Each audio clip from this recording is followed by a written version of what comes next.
है कि पत्रकार जो है ईमानदार होते हुए भी अपनी ईमानदारी को पूरी तत्परता से नहीं निभा पा रहा है, क्योंकि वो उद्योगपतियों की शरण में चले गए हैं मीडिया हाउसेज, और सरकारों ने मीडिया हाउसेज पे कब्जा कर रखा है। आप मेरी अच्छी बात छापना चाहो, दिखाना भी चाहो कि नरेंद्र मोदी के खिलाफ ये बोला, राहुल के खिलाफ ये बोला, तो वो स्टोरी डस्टबिन में जा सकती है, लेकिन अगर आपका संपादक सक्षम और ईमानदार है तो वो खबर छापेगा। और पूछिए।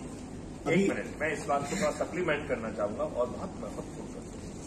देखिए, आप अपने पत्रकार भाइयों से पूछिए, आपको इतना कम वेतन क्यों दिया?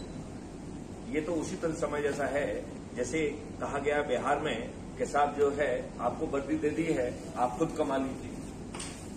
मेरे ख्याल से पत्रकारों की जो आज दयनीय स्थिति बनी हुई है उसको बदलने की जरूरत है। क्राइम फ्री भारत, पत्रकार एक ऐसा व्यक्ति है जो जन जन तक पहुंच रहा है, समझ रहे ना? वो केवल क्राइम फ्री भारत में रिपोर्टिंग करके एक केस में 5,000 से लेके 1 करोड़ तक उसे पैसा मिल सकता है। आप जो है सबसे महत्वपूर्ण व्यक्ति बन सकते हैं। जब आपके पास करोड़ों रुपए होंगे तब आप पेट पालने के लिए पत्रकारिता नहीं करेंगे। आज आप बच्चों के लिए पत्रकारिता कर रहे हैं। आज जो है आप जो व्यक्ति आपकी कॉन्फ्रेंस लेता है उससे जब तक गिफ्ट नहीं मिलती है तब तक बहुत सारी चीजें नहीं चलती। ये एक कठोर प्रश्न कहीं ना कहीं हमें अपने आप से पूछना पड़ेगा। तो ये आपकी आज दुर्गति कर दी गई है। आज मेजॉरिटी पत्रकार जो है 10,000 रुपए से ऊपर उनको वेतन नहीं मिल रहा है। वो 10,000 रुपए में अपने बच्चों का पेट पालने की स्थिति में नहीं है।